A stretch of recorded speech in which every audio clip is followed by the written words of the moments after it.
d'être présent aujourd'hui. Donc, notre objectif, c'était effectivement de vous parler dans le cadre de la COP 22 d'un réseau qu'on a mis en place avec le C2DS, donc Synergie Santé Environnement et le C2DS, un réseau francophone qui parle finalement de santé durable. Donc, on peut appeler ça développement durable en santé. Nous, on parle plus de santé environnementale ici à Synergie Santé Environnement, mais l'objectif, c'est effectivement de réduire les impacts des établissements de santé à la fois sur l'environnement, mais également sur la santé. L'ordre du jour, le voici. En fait, on va d'abord présenter à ceux qui ne le savent pas ce que sont le C2DS et ce que et SSE. Je vais vous parler également d'une initiative Global Green and Healthy Hospitals qui, je dirais, dans laquelle nous nous inscrivons à la fois le C2S et SSE et dans lesquels s'inscrit ce réseau francophone. Olivier va vous expliquer pourquoi est-ce qu'on a décidé de créer un réseau francophone et qui sont les établissements actuellement membres de ce réseau-là, donc qui ont initié avec nous le réseau. Puis moi, je vais vous parler des premiers objectifs, d'un premier objectif commun qu'on s'est donné pour 2017 et d'actions à venir en 2017. Là, vous verrez encore, là, moi, je vois toujours les réseaux comme quelque chose de très approche participative. Donc, vous, ceux qui sont déjà actuellement membres et ceux qui voudraient devenir membres ont leur mot à dire et c'est sûr qu'on va toujours répondre à vos, à vos interrogations, à vos besoins. Et c'est l'objectif d'avoir une communauté qui soit proactive et qui soit relativement participative. Et donc, on terminera par une période de questions. Donc, je vais présenter d'abord le C2DS. Olivier, je te laisserai rajouter des choses. Si j'oublie des choses, je vais essayer de résumer ça le plus possible parce que je pense pas que c'est nécessairement je dirais, on veut pas que la présentation tourne autour de qui nous sommes, mais ça va juste vous donner une idée pour ceux qui ne connaissent pas l'un ou l'autre. Donc, le C2DS, c'est une association à but non lucratif qui a été fondée en 2006 par des professionnels de la santé. Actuellement, il y a près de 500 adhérents qui sont des établissements sanitaires, médico-sociaux de tout type d'activité, mais également de tout statut juridique. Et leurs missions sont multiples, en fait, c'est informer et mettre en réseau. Il y a un lien effectivement avec ce qu'on fait aujourd'hui. Partage d'outils, je pense que le C2DS, ça a été vraiment une des choses qui l'a démarqué, notamment par rapport à d'autres organismes qui font un peu la même chose ailleurs dans le monde. C'est vraiment de développer des outils très utiles et très simples à utiliser. C'est de la formation. Le C2S a développé vraiment de la formation de très haute qualité sur des sujets liés au développement durable en santé. Promotion des bonnes pratiques de ses adhérents, ça aussi c'est très intéressant, toujours très inspirant d'arriver à voir ce qui se passe en France et de le voir en français. Et en fait, enfin, la défense des intérêts de ses adhérents. Donc, je ne vais pas aller plus loin pour le moment. Je laisserai éventuellement Olivier tout à l'heure rajouter des choses. La présentation de la SSE, comme vous le voyez, on se ressemble vraiment beaucoup. Organisme à but non lucratif fondé en 2006. On ne se connaissait pas jusqu'à il y a quelques années, mais un océan nous sépare et finalement, les mêmes genres de personnes avec les mêmes profils ont eu le même genre d'idées, sont arrivés au même constat et ont créé des organismes qui sont assez similaires. Nous, on a 15 adhérents actuellement. 15 adhérents, ça représente 200 bâtiments de santé, donc une trentaine d'hôpitaux, à peu près 100 CHSLD si on est en français du Québec, c'est EHPAD si on est en France. Et on a également des cliniques communautaires qui sont impliquées là-dedans. Pourquoi 15 adhérents? C'est parce qu'on a une méga fusion du réseau de la santé ici au Québec dans les 2-3 dernières années. Mais ça représente quand même un nombre de bâtiments assez intéressant. Nos missions sont de l'accompagnement et de la consultation. Nous, contrairement au C2DS, on a vraiment développé une expertise de consultation au départ. On est actuellement en train de développer beaucoup plus le réseau, en partenariat avec le C2DS notamment. Donc, information mise en réseau, partage d'outils, formation, promotion de bonnes pratiques des adhérents aussi. C'est la même chose. On s'est beaucoup inspiré de ce que le C2DS a fait pour notre réseau. Donc là, maintenant, je vais vous parler d'autres choses parce qu'effectivement, en termes de réseautage d'établissements de santé, il existe des initiatives. Je dirais la plus notable parce que la plus mondiale, c'est le Global Green and Healthy Hospitals. Ça, c'est quelque chose, une initiative qui a été lancée par l'organisme Healthcare.com, qui est un organisme américain, donc, mais qui a des antennes un peu partout dans le monde, qui a je dirais, des organisations adhérentes d'un peu partout dans le monde, qui peuvent être soit des établissements de santé, soit des organisations comme SSE, comme le C2DS, comme la Coalition canadienne pour un système de santé écologique dans le Canada anglophone, mais également des associations d'infirmières ou autres qui sont relativement actives et qui ont poussé effectivement cet organisme-là. C'est 700 adhérents à l'échelle mondiale, donc 700 adhérents incluant des organismes comme les nôtres, 40 pays représentés, 6 continents, et ils représentent actuellement à peu près 21 000 hôpitaux et centres de soins à l'échelle mondiale. Ça inclut notamment les établissements que SSE représente, parce qu'on leur a juste diffusé le nombre d'adhérents qu'on avait. Donc, comme je le disais, on est des membres, des adhérents actifs notamment sur un outil particulier dont je vais parler un peu plus tard. Donc, les outils qu'ils proposent, c'est d'abord un agenda. Donc, qu'est-ce qu'on doit faire en matière de santé environnementale, de développement durable dans les établissements de santé? Quelles sont les grandes thématiques? Elles sont pas complexes. Là, c'est les mêmes que nous on a. Là, c'est la gestion des déchets, énergie, eau, les substances chimiques, l'alimentation, etc., etc. Ils ont je dirais, un focus marqué sur les changements climatiques depuis l'année dernière, donc depuis COP 21.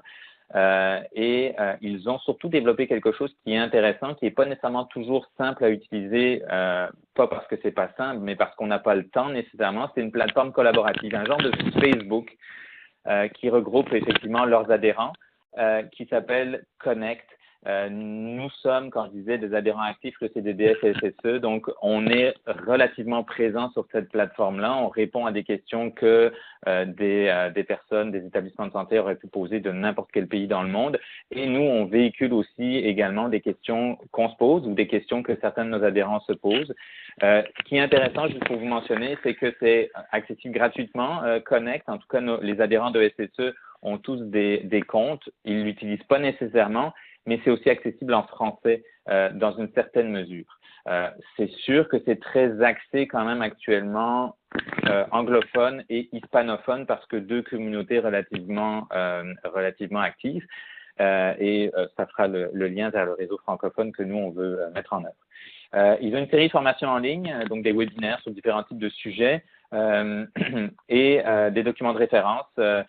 Encore là, ben, c'est toujours un peu, c'est à l'échelle mondiale, hein, donc c'est sûr qu'il y a des choses à prendre et à laisser. Pas que c'est pas bon, mais que parfois c'est tellement spécifique là, certaines choses qu'on vit en termes de réglementation et autres, que ce soit au Québec, en France, en Suisse, au Maroc, ne s'applique pas toujours par rapport aux exemples qu'on a. Si je prends un exemple de la gestion des déchets, mais des pays comme par exemple le Tibet présentent parfois des choses. Ils sont rendus vraiment pas à l'étape à laquelle on est. Eux sont encore en train d'incinérer parfois tous leurs déchets. Donc on a quand même des choses à apprendre et à laisser. Des choses très intéressantes qu'on peut apprendre effectivement de pays qui partent de rien. Mais souvent ça s'applique pas tout à fait. Donc je ne critique pas du tout là, c'est vraiment intéressant ce qu'ils ont fait, mais ça ne s'applique pas nécessairement toujours à des établissements de pays comme les vôtres. Ils viennent de développer quelque chose qui s'appelle Hippocrate, qui est un centre de données en ligne. En fait, différents types d'outils qui permettent de suivre des données par rapport au changement climatique essentiellement là, donc ça, c'est des choses qui peuvent vous être présentées à certains moments, mais c'est pas je dirais l'intérêt qu'on a aujourd'hui de vous présenter ça. Donc moi, ce que je vais faire, c'est que je vais laisser à Olivier je dirais la parole pendant quelques minutes pour qu'il présente un petit peu l'idée, revenir éventuellement sur le C2DS, sur un peu les discussions qu'on a eues C2DS et SSE suite effectivement à la création de Global Green and Healthy Hospitals et un peu comment on se sentait, nous, francophones, là-dedans et parler donc de la raison d'être et de la composition actuelle. Donc, Olivier, je te laisse la parole. Bonjour, tout d'abord un grand merci à toi Jérôme d'avoir accepté l'organisation de ce tour de table pendant la COP22 parce que c'est toujours un exercice qui prend du temps et qui nécessite de l'énergie, donc un grand merci. À la question du pourquoi créer un réseau francophone, eh bien, c'est très simple. En fait, Jérôme et moi, je crois que ça fait 8 ou 10 ans à peu près qu'on s'est rencontrés par le net tout d'abord, puis après physiquement, et qu'on s'est aperçu que de chaque côté de l'Atlantique, on avait des problématiques identiques. Et plus encore, encore plus étonnant, on s'est aperçu que les réflexions de part et d'autre étaient quasiment les mêmes au même moment, générant ainsi des plans d'action différents et complémentaires, et que on s'est tout simplement dit que si d'autres pays francophones étaient dans cette dynamique, eh bien ça permettrait d'atteindre des résultats certainement très intéressants. Alors il est évident en plus qu'en ce qui concerne la France, on a pour la plupart un niveau d'anglais qui est très très faible. Même si on arrive à un peu se comprendre, lire des documents qui sont parfois très lourds et tout en anglais, eh bien, ça freine le partage du savoir. Et à ce titre, on s'est dit, eh bien, essayons de fédérer les établissements engagés dans les pays francophones pour mutualiser les bonnes pratiques. Au passage, dénoncer les mauvaises quand elles existent, et c'est pas ce qui manque. Partager la connaissance, c'est l'objet de la création du C2DS il y a 10 ans, et c'est l'objet aujourd'hui de ce réseau francophone. Alors, je ne vais pas rajouter rien du tout sur le C2DS, tu l'as parfaitement présenté, c'est pas la peine d'alourdir la présentation. En revanche, je voudrais attirer l'attention de tout le monde sur les sujets suivants. On est en plein dans la COP22, et pendant cette COP22, on nous parle, pour ne pas dire, on ne nous parle que des problématiques liées au changement climatique, mais on ne nous parle pas des effets sur la santé de ce changement climatique. Et c'est bien dommage parce que les acteurs de santé ont un rôle majeur dans cette dynamique, puisque pour avoir lu quand même pas mal d'études sur le sujet, ce changement climatique génère de nouvelles maladies émergentes, génère des conflits, donc des soins. Il est à la base de problématiques sanitaires sur toute la planète. On n'en parle pas assez. On sait par exemple que augmenter la consommation d'énergie fossile, ça ajoute dans l'atmosphère du CO2, des particules fines, et ça crée de ce fait de nouvelles pollutions et donc de nouvelles maladies. On sait aussi que ces effets sur le climat ont des effets sur les maladies à vecteurs. Je pense notamment aux moustiques, aux tiques, aux zoonoses qui, de par le monde, sont en augmentation et créent de nouvelles maladies, de nouvelles dépenses. En clair, ce changement climatique, qui est le sujet majeur de la COP22, influe sur l'ensemble de l'économie de nos pays, de l'économie des systèmes de santé, et nous aimerions participer à inverser cette vapeur et faire en sorte que les systèmes de santé participent justement par de la prévention à l'amélioration de l'économie de nos différents pays, et je crois qu'on en a tous bien besoin. Enfin, la production de déchets, comme ça fera une transition pour Jérôme, dans nos institutions. On a dénombré plus de 50 familles de déchets différents dans le système hospitalier, en tout cas en ce qui concerne la France. Dans ces déchets, on sait en revaloriser beaucoup. Certains, on les revalorise parfaitement, les filières sont parfaitement structurées, d'autres moins bien, d'autres pas du tout. Mais on sait pertinemment que réduire la production de déchets, valoriser les déchets, eh bien, cela permet de diminuer de manière considérable l'empreinte carbone de nos pays. Et c'est à ce titre que je suis persuadé que nous avons intérêt à échanger, à apprendre une méthode pour échanger ensemble, et que le partage fait partie des clés pour les générations futures, pour peut-être fournir ou délivrer ou laisser un monde plus noble pour nos enfants. Voilà, merci Jérôme. Merci Olivier. Donc, regardez, c'est ça. Moi, je rajouterais peut-être une petite chose. Comme le mentionnait Olivier, c'est sûr qu'on est, je l'ai mentionné, on est relativement impliqué auprès de Global Green and Healthy Hospitals qui, je dirais, ils ont développé finalement quelque chose qui est vraiment utile, qui est très intéressant, qui réseaute des gens, mais la problématique, effectivement, c'est la langue, hein, Olivier l'a mentionné. On se retrouve dans une situation effectivement où c'est un peu ce qu'on se disait avec Olivier il y a quelques mois, même presque une année. Si on veut avoir une voix au chapitre et si on veut effectivement, on a réussi, je dirais, en discutant avec ASK Rudolph à ce qu'ils traduisent en français toute une série de documents, les outils et autres. Donc, si vous allez vous brancher aujourd'hui, vous êtes capable d'avoir accès dans un français relativement bon parce qu'on l'a révisé. On est capable d'avoir accès à une série d'outils. La chose qu'il y a actuellement, la difficulté pour soutenir effectivement la poursuite du développement de ces outils-là en français, c'est qu'il faut absolument qu'il y ait une masse critique. Et puis on s'est dit avec Olivier, mais pour créer la masse critique, créons-la nous-mêmes, là, puis contrôlons-la nous-mêmes, là, les francophones. Ça fait plus de sens. Ça fait totalement du sens pour les gens avec qui on est en contact chez Healthcare ou Dartmouth. Et plaçons effectivement là, tous ces pays francophones, là, parce que la francophonie, je dirais, en termes d'établissement de santé, est encore quand même très bien représentée. Et surtout, il y a des choses très intéressantes qui s'y passent. Et actuellement, comme le mentionnait Olivier, la barrière de la langue, jusqu'à un certain point, nous empêche de diffuser, mais nous empêche aussi éventuellement de nous intéresser à certaines choses très intéressantes qui se passent dans d'autres établissements de santé. Nous, effectivement, on voit beaucoup de choses qui se passent en France, beaucoup de choses qui se passent aux États-Unis. Ce qui se passe aux États-Unis, généralement, est plus complexe à faire venir au Québec en matière de développement durable en santé parce que c'est la barrière de la langue. Là, c'est en anglais. Pas que les gens ne vont pas le lire, là, mais la problématique, c'est d'accéder aux outils. Commencer à utiliser des outils, effectivement, en anglais, c'est quelque chose de plus compliqué. Et donc, on s'est dit, nous allons prendre en main ça. Donc, actuellement, la composition de notre réseau francophone, elle est comme suit. Donc, SSE, on a actuellement 200 bâtiments de santé qui sont dispersés dans la province du Québec. On se retrouve avec le C2DS qui a 500 établissements de santé qui sont répartis dans toute la France. On a la Suisse, donc avec la Fédération des hôpitaux vaudois qui représente 12 hôpitaux, et la clinique Bois-Bougie qui est un centre de soins privé, donc qui est une clinique comme telle, et le Maroc avec le CHU de Marrakech qui représente 5 hôpitaux. Donc ça c'est notre début. On est parti avec ces personnes-là parce qu'on a lancé tout simplement un appel à différentes personnes qui avaient interpellé soit Synergie Santé Environnement, soit le C2DS pour avoir accès à notre réseau de ressources. Et je pense qu'au mois de juin dernier, on a commencé à avoir des rencontres et on s'est donné un objectif commun pour 2017.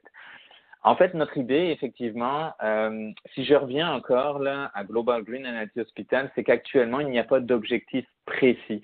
Vous avez une série de thématiques, 10 thématiques sur lesquelles les établissements peuvent agir. Nous, on est parti du principe de se dire, plutôt que donner en fait une liste d'épicerie avec des objectifs qui ne sont pas des objectifs quantitatifs bien précis, où il n'y a pas nécessairement d'indicateurs précis, c'est pas nécessairement quelque chose qui va entraîner un réseau proactif. Donc, on s'est dit, essayons justement et proposons-le aux membres du réseau qui ont accepté. Allons-y avec un objectif, je dirais, bien ciblé.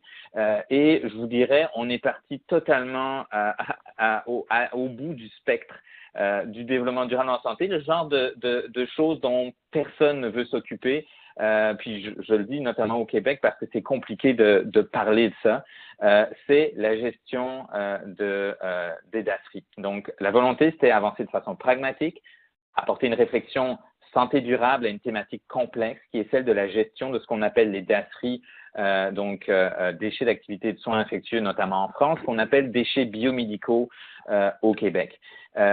Pourquoi là-dessus? Parce que pour ceux en tout cas qui travaillent dans le réseau de la santé, ces déchets, le traitement de ces déchets-là génère des coûts immenses pour les établissements de santé et pour le réseau de la santé de chaque pays. Il y a actuellement, selon les pays, selon où on se trouve dans le monde, une très grande disparité dans la façon de gérer ces déchets-là. Quand je dis une grande disparité, ça a des impacts importants sur l'environnement et notamment au Québec, on est très en retard actuellement. Puis, on ne jette pas une pierre. Là. Les règlements ont été mis à jour il y a déjà quelques années. À l'époque, ils étaient très en avance. Puis, il n'y a pas eu de révision qui a été faite et donc, on se retrouve plus, je dirais, en retard par rapport à des pays, entre guillemets, et puis je mets des très gros guillemets, qui seraient considérés comme moins développés économiquement que le Québec. Donc, on se retrouve notamment avec des pays en Amérique du Sud et autres qui ont des systèmes bien plus avancés. Donc, les actions, c'est quoi? D'abord, on va dresser le portrait de la gestion dans 4 pays francophones. Je vais vous présenter ce portrait-là après. Je peux vous dire, c'est pas une tâche aisée. Puis, quand on arrive effectivement, on revient au début à la volonté d'apporter une réflexion santé durable à une thématique complexe. Là, je m'étais rendu compte de ça au Québec, puis je m'en suis rendu compte que c'est la même chose dans d'autres pays. Là. les déchets de soins à risque infectieux, les déchets biomédicaux, c'est pas évident d'avoir des données dessus. Avoir des données par pays, c'est encore plus complexe. Et donc, c'est effectivement un défi intéressant dans lequel nous nous sommes lancés. Souligner les disparités importantes dans les pratiques, mais également dans les réglementations qui existent. Identifier des modes de traitement les plus respectueux, tant pour la santé que pour l'environnement. Se doter d'objectifs en matière de réduction des volumes générés. Je parlais effectivement des coûts importants liés à la gestion de ces déchets-là. C'est sûr que une des façons les plus simples de réduire ces coûts-là, c'est de réduire les déchets. Puis réduire les déchets, vous allez le voir, je vais en parler plus tard, c'est pas compliqué. Échanger et mutualiser les bonnes pratiques. Donc ça, c'est effectivement l'objectif de notre réseau. Donc, la réglementation en vigueur, c'était la première chose qu'on a demandé effectivement à nos différents membres de ce réseau. Vous allez voir, c'est pas exhaustif. J'ai essayé de placer ça en une diapositive. On a effectivement des codes, code de la santé publique, code de l'environnement. Dans tous les pays, il y a la loi, le code sur l'environnement qui parle d'une manière ou d'une autre des déchets en question. On a différents types de lois ou des règlements liés au transport, puisqu'on parle de matières dangereuses. La dangerosité, je dirais, n'est pas nécessairement la même d'un pays à l'autre. La façon dont on doit transporter ces déchets-là diffère d'un pays à l'autre, mais elle entraîne éventuellement des coûts plus importants. Un bel exemple.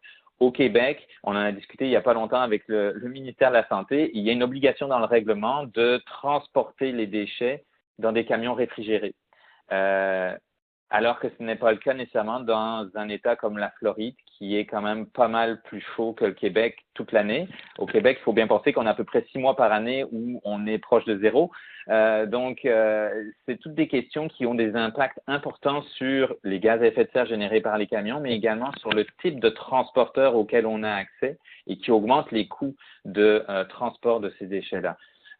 On a aussi toutes les questions sur effectivement l'assainissement solide-liquide, donc les eaux éventuellement qui sont générées par le traitement de ces déchets-là.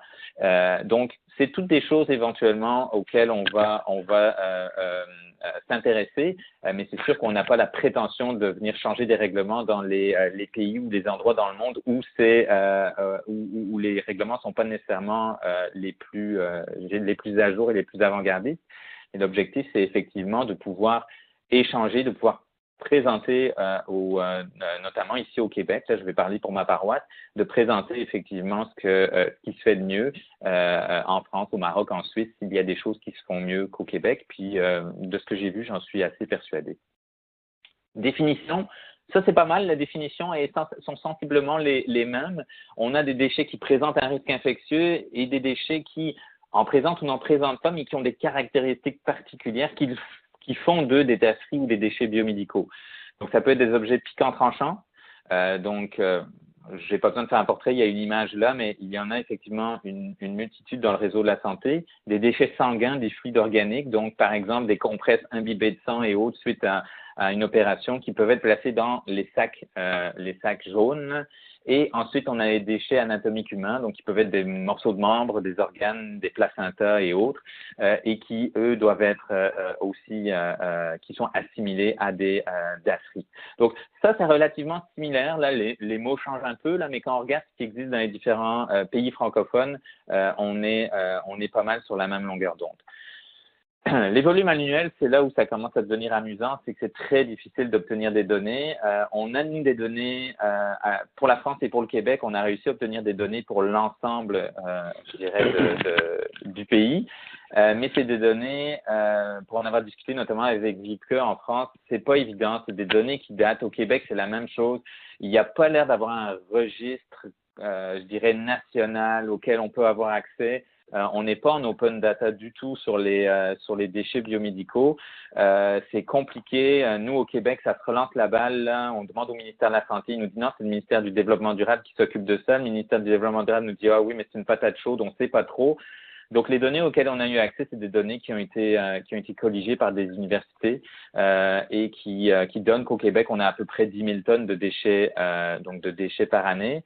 C'est sous-estimé parce qu'on n'a pas tout ce qui est clinique communautaire et autres qui sont impliqués là-dedans. Donc, on est probablement au-delà de 10 000 tonnes par année. En France, on serait aux alentours de 170 000 tonnes, mais d'après ce que j'ai compris, ça inclut notamment les déchets pharmaceutiques. Le CHU de Marrakech, ça, c'est un bel exemple. Eux, c'est leur donné à eux, là. C'est simple, là. Ils ont réussi à les sortir. C'est 260 tonnes par année. Puis, en Suisse, la clinique Bois-Bougie, ils seraient en fait en non anatomique à 2,4 tonnes. Ils m'ont dit que c'était compliqué d'avoir des données piquants tranchants et il n'y avait pas de données anatomiques. Probablement qu'ils n'en ont pas parce que c'est une clinique qui ne pratique peut-être pas d'opération. Mais bref, on a des données assez variables. Ce que ça me fait dire, c'est effectivement que ça serait déjà juste intéressant de travailler avec notre réseau francophone pour arriver à colliger ce genre d'informations-là et d'avoir les bonnes données parce que logiquement, les établissements sont censés en avoir et de ce qu'on a vu dans les différents règlements, il est censé avoir des bordereaux effectivement de collecte de la part des compagnies ou de traitement si on le fait à l'interne. Donc, un beau défi effectivement. Les volumes annuels, ça nous amène au mode de traitement. En France et dans le question-réponse après, n'hésitez pas si je me suis trompé, mais de ce que j'ai vu effectivement dans les réponses, c'est qu'en France, on a les piquants tranchants et non anatomiques qui sont traités par désinfection, qui sont ensuite enfouis ou incinérés selon. Les anatomiques sont incinérés partout dans le monde, là. En tout cas partout dans le monde, en fait, dans les 4 pays qu'on voit ici. À Marrakech, les piquants tranchants non anatomiques sont broyés, stérilisés par micro-ondes. Ils vont investir dans une machine à l'ozone dans le courant de l'année, donc il y aurait un troisième mode de traitement. Donc anatomique incinéré. Au Québec, c'est là où on est, on est plus en retard, c'est que c'est désinfecté par autoclave. Donc à la fois qu'on aille avec un fournisseur privé, donc on a un quasi-monopole au Québec, la compagnie américaine Stericycle, une nouvelle compagnie rentre qui s'appelle Daniels, mais ce qu'ils font, c'est qu'ils viennent chercher vos boîtes piquants tranchants, ils viennent chercher les sacs de non anatomiques, ils amènent ça en transport réfrigéré jusqu'à une de leurs usines et les passent dans une méga autoclave. Donc là, avec toutes les questions de qu'est-ce qui est fait de l'eau après, quels sont les règlements pour traiter l'eau, etc., etc. Et ensuite, c'est enfoui. Ils ajoutent toujours le mot sécuritaire, mais on s'entend, c'est envoyé dans un site d'enfouissement et avec des photos de temps à autre qu'on voit là ressortir dans les journaux où on retrouve effectivement des aiguilles qui ont été effectivement désinfectées. On va pas s'étendre sur cette notion-là, est-ce qu'elles sont réellement ou pas, mais qui sont envoyées à l'enfouissement. L'incinération au Québec, c'est assez intéressant, c'est que c'est un monopole, la compagnie Stericycle qui fait ça. Au Québec, on a fermé tous nos incinérateurs, non municipaux. Il en reste encore 3 incinérateurs qui fonctionnent au Québec, mais pour du municipal. On se retrouve effectivement avec des États limitrophes du Québec qui sont l'Ontario au Canada, mais qui sont le Vermont, l'État de New York, et qui sont des États très proactifs aussi en matière environnementale et qui ont fermé aussi leurs incinérateurs. Donc, actuellement, en fait, quand on est à Montréal, les déchets anatomiques, ils font un beau voyage de 1000 kilomètres pour aller en Ohio, se faire incinérer en Ohio. Mais si on se retrouve à 1000 kilomètres de Montréal, en Gaspésie, c'est la même chose. Je veux dire, les déchets descendent et vont en Ohio aussi. Donc, on se retrouve avec des générations de gaz à effet de serre complètement hallucinantes et avec des incinérateurs qui se font très souvent, dénoncés par notamment AskGary.com aux États-Unis, qui ne respectent pas nécessairement les normes, notamment en termes de dioxine de furane et autres qui sont émises dans l'air. En Suisse, j'étais très surpris, en fait, tout est incinéré. Donc eux, ils sont passés à une incinération totale. Et donc voilà. Donc, nous, on se retrouve effectivement, j'ai pas parlé non plus de l'élément, en France, ça apparaît pas, mais de ce que j'ai compris, Olivier, n'hésite pas à intervenir si je me trompe, mais vous êtes obligé de banaliser les déchets, les déchetteries, donc vous êtes obligé de les rendre non identifiables une fois qu'ils ont été pré-traités par désinfection. Est-ce que c'est le cas? Une fois qu'ils ont été traités par désinfection, mais Vipke le dira mieux que moi tout à l'heure, il faut qu'ils soient détruits. Détruits, OK. Détruits. Donc ils sont tout d'abord broyés pour qu'il n'y ait pas de doute sur le fait qu'ils puissent être encore contaminés. Une fois qu'ils sont broyés, eh bien ils sont transformés. L'idéal, c'est ici de l'utiliser comme comburant dans les cimenteries, en fait. Comme ça a une deuxième vie. Tout à fait. OK. C'est bon. C'est pas mal, mais c'est ça. Donc, on se retrouve effectivement avec des façons je dirais, de gérer la majeure partie. En tout cas, franchement, non anatomique, ça représente peut-être 80-90% des déchets d'asseries biomédicaux. Donc, on se retrouve avec des façons de traiter qui sont différentes d'un pays francophone à l'autre. Le Québec ici étant en retard et je vous dirais, Synergie Santé Environnement, on est en discussion avec le ministère de la Santé pour justement faire un projet pilote où en fait, on mettrait en place une machine qui broierait les déchets biomédicaux dans un gros hôpital ici à Montréal, pour avoir une vitrine et pouvoir démontrer que ça fonctionne. Donc nous, chez nous, en fait, on est dans une situation particulière en Amérique du Nord, c'est que nos réglementations sur les déchets biomédicaux n'ont pas suivi en fait l'évolution et on se retrouve encore à ne pas devoir broyer les déchets, donc ils peuvent rester tels quels et à juste les autoclaver. Donc, on doit juste les désinfecter par autoclave. Et donc, on se retrouve actuellement avec effectivement un système qui est peut-être pas aussi avancé que dans d'autres endroits et qui aurait lieu de changer.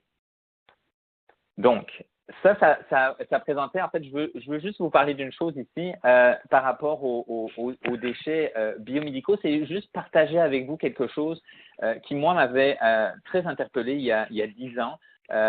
Et il y a 10 ans, c'était déjà terminé dans cet hôpital-là. En fait, à Toronto, donc en Ontario, la province juste à côté du Québec, il y a un hôpital qui s'appelle l'hôpital le Sick Kids, donc l'hôpital pour enfants de Toronto, qui est un des chefs de file en matière de développement durable en santé au Canada, donc très en avance, là, qui avait déjà tout ce dont on parle là, eux, c'est des choses sur lesquelles ils ont déjà travaillé, c'est déjà coché dans leur to-do list là depuis très longtemps.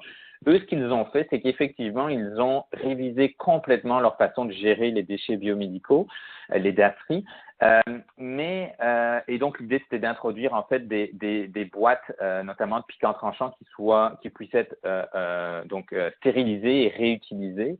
Mais ce qu'ils ont fait en parallèle, c'est qu'ils ont travaillé énormément avec toutes les équipes médicales de l'hôpital pour venir réexpliquer aux gens, parce qu'on se rend compte de ça, c'est que les infirmières, les médecins et tous les professionnels, en tout cas ici en Amérique du Nord, ne sont pas du tout formés à la bonne gestion des déchets biomédicaux. Qu'est-ce qu'un déchet biomédical? Qu'est-ce qui n'est pas un déchet biomédical?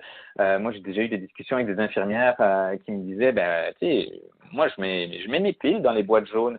Tes piles, ben oui, tu sais, c'est comme une boîte dans laquelle on met des déchets dangereux. Donc, les gens ont l'impression, effectivement, que c'est une boîte à déchets dangereux, on peut y mettre ce qu'on veut, sans nécessairement prendre conscience de la façon dont le déchet, après, est géré.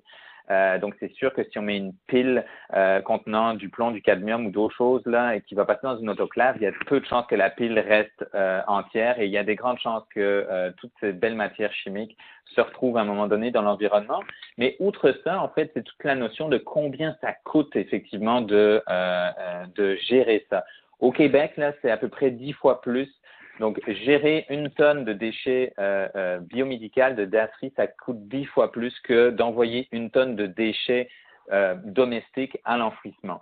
Et donc, on se retrouve effectivement avec des CHU, comme un CHU auquel on avait eu accès aux informations ici à Montréal, qui génère effectivement 10 fois moins en volume, 10 fois moins de déchets biomédicaux par année, mais qui paye autant. Là, il paye $1 million par année pour ces déchets biomédicaux et il paye $1 million par année pour l'enfouissement de ces déchets.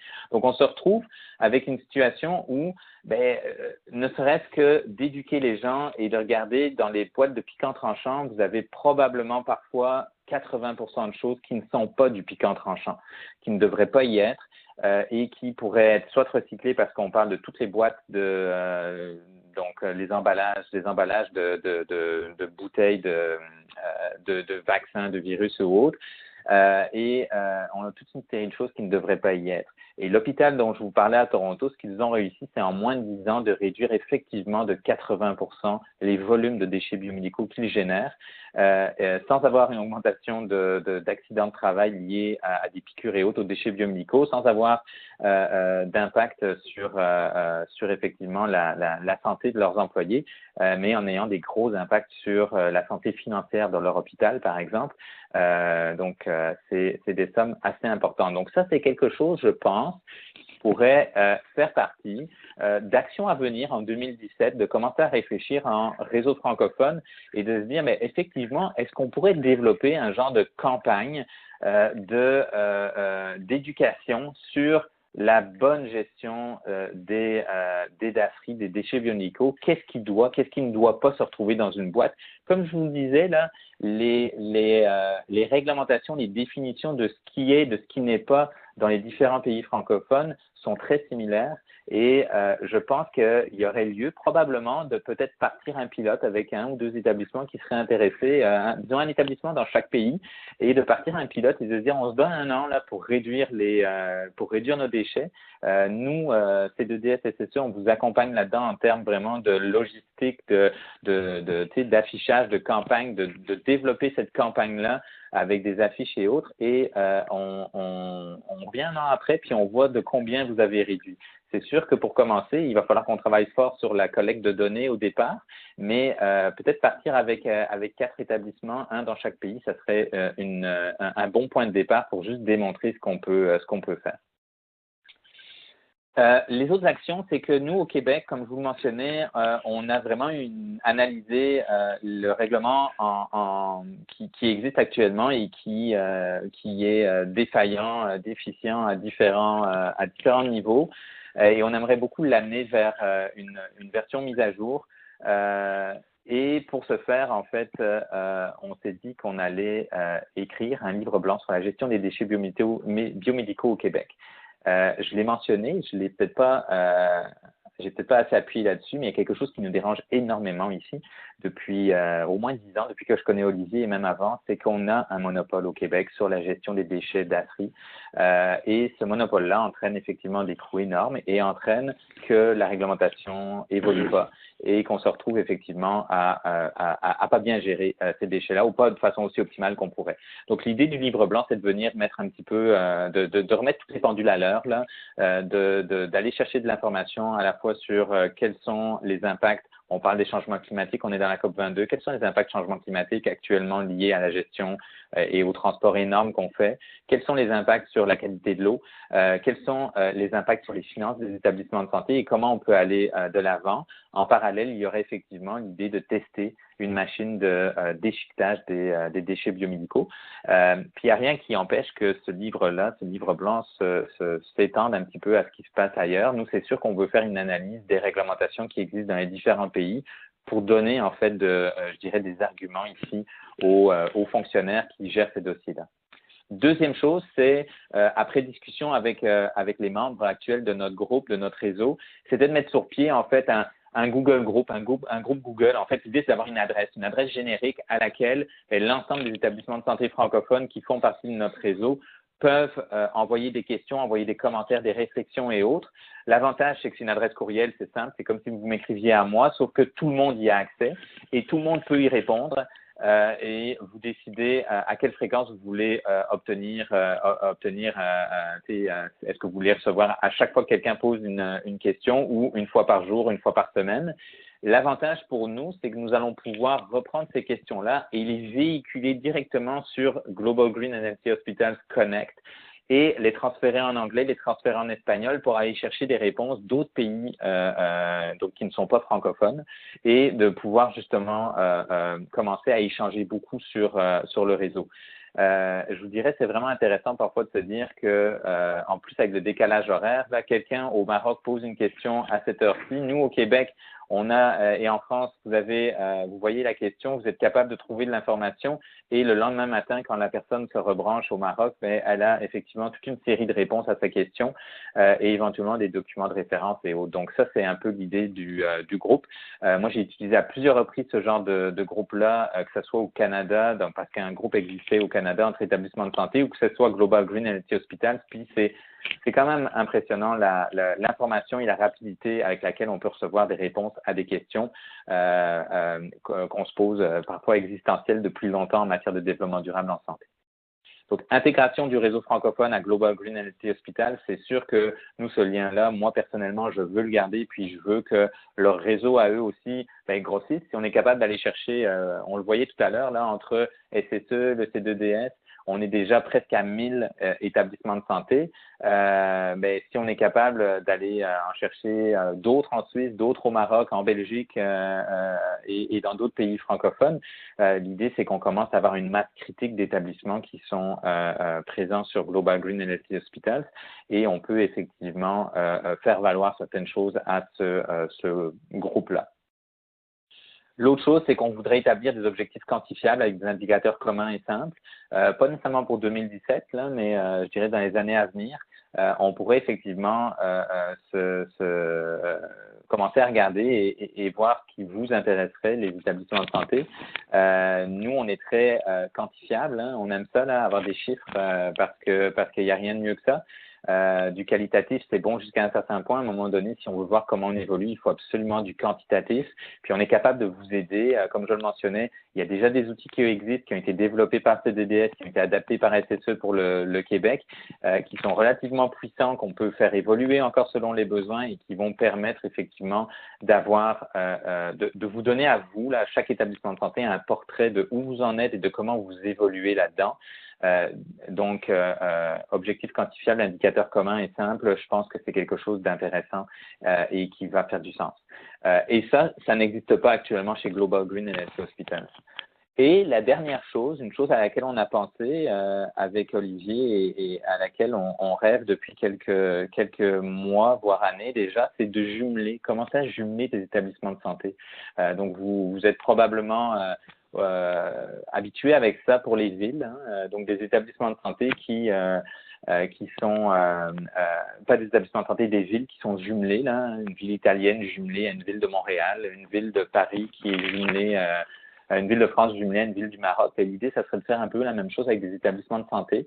On s'est rendu compte d'une chose, hein, la dernière fois que j'ai été voir Olivier, c'était au mois de juin, et on s'est rendu compte que une clinique comme la clinique Pasteur à Toulouse, en France, très avancée en matière de développement durable, en matière de gestion des déchets, je présentais quelque chose qu'on fait ici avec un de nos établissements, et il me disait, vous avez une réponse à une question qu'on se pose depuis longtemps. Et là, parce que cet établissement-là est capable de faire des choses que nous, on n'est pas capable de faire. Et c'est là où on voyait tout l'intérêt d'un jumelage, de dire, regardez, plutôt que de passer par nous, on peut poser les bases de ce genre de jumelage-là et vous aider. Mais l'objectif, effectivement, ça serait que vous puissiez vous parler mutuellement et éventuellement qu'à un certain moment, on organise des semaines, des séjours d'échange là, où les gens vont voir ce qui se passe dans l'autre établissement et peuvent aller s'inspirer un petit peu. Je pense que aller s'inspirer, ça fait du bien. Donc, jumelage d'établissements de santé, je pense qu'il va y en avoir un, là, France-Québec, là, dans le courant 2017.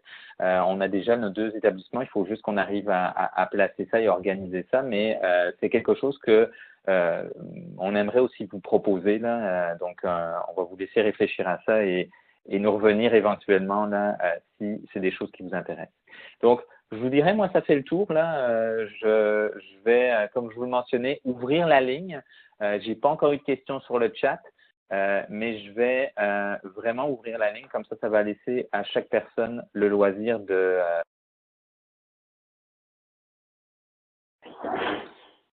Voilà. Donc, logiquement, vous avez tous accès à la parole. Donc, je me tais, je laisse rentrer les questions.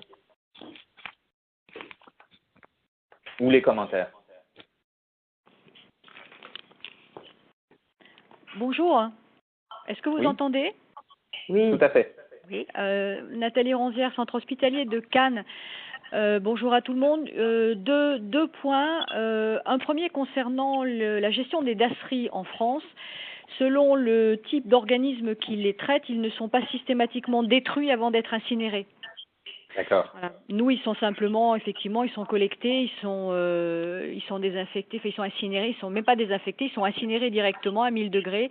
Il n'y a pas Mhm. de traitement, de destruction avant l'incinération. Mais ça, je pense que ça dépend. Vous avez un monopole au Québec, nous, c'est pas tout à fait un monopole. Il y a deux sociétés, donc voilà. Je pense que ça dépend des sociétés et peut-être des incinérateurs qui sont utilisés dans les différentes régions. Tout à fait. Mais de toute façon, c'est sûr que si on parle d'incinération, l'intérêt de détruire avant est pas nécessairement évident. Là, je comprends que ça serait rajouter finalement une dépense en plus là, qui serait pas nécessaire. Là. Alors, juste pour compléter en fait ce que vient de dire Nathalie, merci Nathalie d'avoir pris la parole. J'allais attendre après la première prise de parole. Donc moi, je suis Wiebke, je suis l'animatrice du réseau français. Et effectivement, en France, les établissements pour ce qui est du traitement de l'air d'acier, ils ont, hormis quelques exceptions, on ne va pas entrer dans les détails, mais ils peuvent faire appel à deux types de traitements, soit un pré-traitement par désinfection, donc un certain nombre d'appareils qui sont validés par une autre autorité. Effectivement, c'est différent de l'autoclave simple, parce que je veux dire, parce qu'il y a obligatoirement une période de broyage qui est comprise pour pouvoir, c'est une double mission, c'est rendre, comment dire, comment dire, déjà pouvoir accéder au cœur du dispositif médical et pour effectivement rendre moins facilement identifiable les types de déchets dont il s'agit, puisqu'en France, une fois la période de pré-traitement terminée, les établissements ou le prestataire de services ont deux options, soit une incinération, soit une mise en décharge. Alors l'incinération, effectivement, comme tu dis, Jérôme, ça peut tout de suite, ça te rappelle un double traitement, mais aussi c'est en termes de disponibilité d'exutoire pour les résidus de banalisation. Et si une décharge n'est pas disponible à proximité de l'établissement, à ce moment-là, il va avoir le choix de l'incinération après le pré-traitement. Voilà. D'accord. Mais après, voilà, donc ça c'est la première option qui est encore très peu présente sur les territoires français parce que historiquement c'est un pays qui est très tourné vers l'incinération. Il y a quelques années, là il faudra que je rafraîchisse mes connaissances en la matière, mais la France était le pays européen avec le plus grand parc d'incinérateurs. Donc ça veut dire aussi, il y a le principe de proximité qui est un principe très important dans le code de l'environnement en France. C'est-à-dire il faut vraiment il faut traiter les déchets au plus près de leur lieu de production. Et dans ce sens, la filière d'incinération a été longuement préférée en France pour le traitement des dasseries. Mais c'est en train de changer un peu sur le terrain, que ce soit au niveau des établissements qui se tournent vers d'autres possibilités, ou que ce soit au niveau des prestataires de services qui prennent également en compte cette option de pré-traitement par désinfection avec des appareils. Il y a un certain nombre d'appareils, je pense qu'il y a une dizaine aujourd'hui qui sont validés pour pouvoir être utilisés en France pour traiter les dasseries. Ouais, d'accord. Merci. Nathalie, vous aviez un autre commentaire, une autre question? Oui, c'était une question sur, enfin c'est pas une question, c'était un commentaire sur le travail d'identification des dasseries et de sensibilisation des professionnels. Alors on va pas faire état de ce qu'on a fait nous, mais ça fait 2 ans qu'on est dans une démarche particulière où on a travaillé type de produit par type de produit pour identifier ce qui relevait effectivement des dasseries avec des discussions compliqué en interne avec nos hygiénistes pour savoir ce qui devait effectivement relever des dasseries ou pas. Donc un gros travail qu'on peut partager aussi avec d'autres et qui a permis d'identifier, donc de faire des listes qui ont été aussi travaillées avec notre prestataire qui assure la gestion des ordures ménagères, puisque ce qui ne va pas en dasserie va en ordures ménagères et qu'il fallait que ce soit aussi travaillé avec eux pour qu'ils acceptent qu'un certain nombre de choses arrivent sur les tapis de traitement dans l'usine de traitement des ordures ménagères. Donc ce travail-là, il a été fait. Je suis avec l'équipe qui a porté ce travail-là et on a ensuite déployé ce travail dans les services avec des débuts de résultats, mais c'est vrai que ce sont des démarches très très longues, et c'est des choses qu'on peut partager, puisque là il y a un travail qui est fait d'ambassadeur de cette équipe qui va dans les services, qui réexplique, etc. Donc des choses très très longues, et je pense que ça peut être effectivement intéressant de savoir si ce type de démarche on peut le déployer. Tout à fait. Mais ça, c'est sûr que je vais je vais faire un suivi avec vous, et puis prendre en VIPCO aussi, parce que c'est ce genre d'expérience terrain qui vont nous intéresser. Est-ce que actuellement vous avez commencé le travail effectivement d'aller voir les différents départements? Est-ce que vous avez un bon accueil? Bonjour, je suis Gilles Vella, donc de l'hôpital de Cannes aussi. Oui. Oui, on a commencé. On a en général un bon accueil parce que les gens sont très sensibilisés à l'environnement. Donc de ce point de vue-là, on n'a pas de difficulté à faire passer des nouvelles consignes. Et puis on a essayé de faire passer la question des dasseries avec les autres questions, parce que nous on était très mauvais avant de s'y mettre sur la question du tri sélectif ordinaire, hein, c'est-à-dire les plastiques, les cartons, etc. Et en fait on a fait tout en même temps. Donc il y a des déchets qui étaient en dasserie qui vont se retrouver en ordures ménagères, et des déchets qui étaient en ordures ménagères qui vont être recyclés. Donc en fait, pour faire passer l'idée, on a groupé toutes ces démarches. Parce qu'une idée toute seule, ça risque de pas passer. Parce que les dasseries, les gens sont assez réfractaires, parce que pour eux, le geste le plus simple, c'est évidemment de tout mettre dans le bac jaune sans se forcer à faire un tri, hein. Je me souviens de discussions avec le bloc opératoire où c'était assez complexe, parce que en fin d'opération, ils rentrent un grand bac jaune dans la salle et puis ils mettent tout dedans. Et quand on leur a dit non, il faut trier, trier à la source, c'est compliqué. Voilà, faut arriver à les convaincre.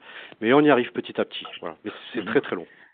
Mais on pourra échanger avec vous sur le bloc, parce qu'on a fait des choses vraiment intéressantes ici avec certains blocs, puis on les fait recycler le plastique. Donc on pourra continuer à échanger là-dessus. Est-ce qu'il y a d'autres questions, d'autres commentaires?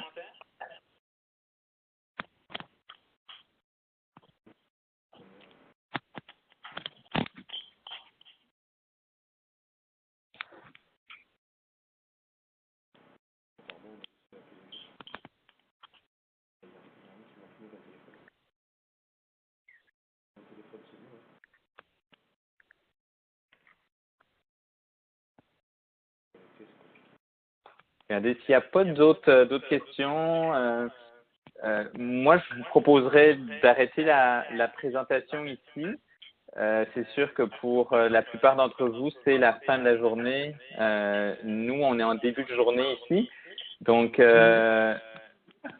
comme je vous le mentionnais, le vidéo, donc tout l'enregistrement va être disponible. Je vais envoyer à VIPCO pour le C2DS et les adhérents du C2DS les liens. Pour les autres, donc ceux qui représentent la Suisse ou ceux qui seraient du Maroc, je vais vous envoyer directement les liens. Les gens du Québec, vous aurez aussi les liens. On va voir effectivement avec le C2DS qu'est-ce qu'on fait suite à cette rencontre-ci d'aujourd'hui. C'est sûr que nous, on va poursuivre avec nos établissements adhérents, membres du réseau. Si certains d'entre vous qui représentent des établissements qui ne sont pas actuellement membres du réseau et qui est intéressés à y participer, mais n'hésitez pas. C'est sûr, on n'a pas 50 rencontres par année, hein. L'objectif, c'est de travailler sur certaines choses bien spécifiques. Mais ou sinon, nous, on ira chercher de l'information auprès de nos adhérents respectifs. Donc voilà, je vous souhaite une belle fin de journée pour ceux qui sont en fin de journée, un beau début de journée pour les autres. Olivier, est-ce que tu avais quelque chose à rajouter? Bravo et merci. Oui, bravo, merci Jérôme. Merci à vous, je vais arrêter tout ici alors. Merci. Bonne journée. Merci, au revoir. Au revoir.